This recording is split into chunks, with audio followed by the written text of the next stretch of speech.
at second reading of Bill C42, Common Sense of Firearms Licensing Act.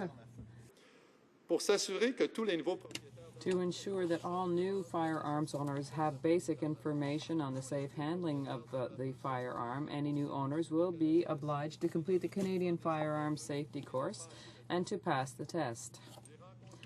I met with many hunters and organizations, Mr. Speaker, and they said to me that this is absolutely logical. When we want to acquire or possess and handle a gun, that you have some training. Well, today, that up until now, that training was not mandatory, and with this bill, we will ensure that mandatory training for the possession, acquisition, or use of a firearm is something mandatory. So that is something that it will not be just paperwork, but it will be just part of the licensing regime. But that's not all, Mr. Speaker.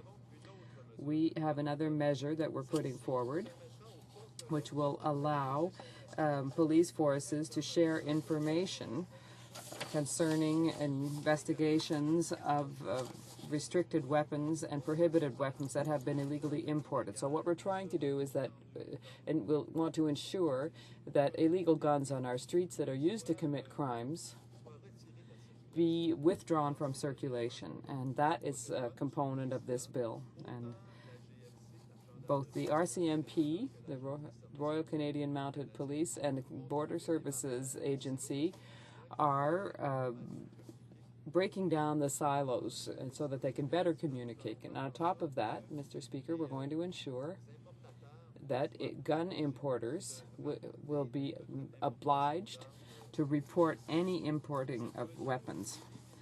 This measure will eliminate a loophole that existed in the past and will give an important tool for getting illegal handguns off our streets. From British Columbia found that thousands of firearms had been diverted to the black market due to this loophole. It's time that we close that information sharing gap exploited by criminals, Mr. Speaker. So I hope the opposition will consider those sound measures in the bill and will certainly be interested in bringing this bill into committee, Mr. Speaker, so we can discuss those very important measures, Mr. Speaker. But that's not all. And I must tell regarding the import of illegal firearms that this issue has been raised with me by my provincial counterparts, and I am pleased to address it in this legislation, Mr. Speaker. Alors, nous nous attaquons donc. And so we therefore are attacking the criminal use of firearms rather than concentrating on those who are law-abiding citizens and, Mr. Speaker, on top of that, who are carrying out these traditional activities. And finally, Mr. Speaker, there's a third measure that seems important to me. We're going to establish bans on the possession of firearms for those who are found guilty of domestic violence. For serious domestic violence, those found guilty will automatically face a lifetime ban on owning a gun. According to a 2013 report measuring violence against women, spouses and partners were the biggest offenders against women. For eliminating needless red tape while making our gun control regime make good common sense. Alors, soyons clairs, Monsieur le Président. So let's be clear, Mr. Speaker. In future, if a person is found guilty of domestic violence by indictment, they will automatically have their possession certificate withdrawn. Civil firearms policies, Mr. Speaker. That is why you see such strong support for this important legislation, Mr. Speaker. We have spoken with people from all walks of life.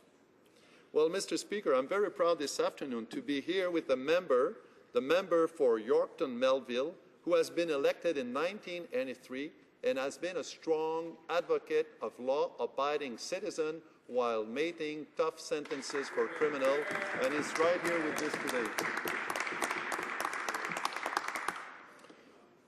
Mr. Speaker, we as a party have abolished the long gun and ineffective gun registry, but we need to do more. We need to do another step. We need to streamline our process, cut into red tape, and still bring some improvement into this bill to make our country safer. This is what this bill has accomplished, and let me tell you that the member for Yorktown Melville has been an incredible advocate for law-abiding firearms owners. This place will lose an excellent legislator when he retires in 2015. En outre, j'aimerais aussi remercier. Furthermore, I would like to thank the 4 members of the committee who gave, part of my political party, who gave me a great deal of good advice, either former police officers or SMP officers, as well as the advisory committee, the members of that committee who gave me precious advice and who led me to discover the importance of being careful while handling firearms. And I'm thinking, for example, of Greg Farrant from the Anglers and Hunters of Ontario.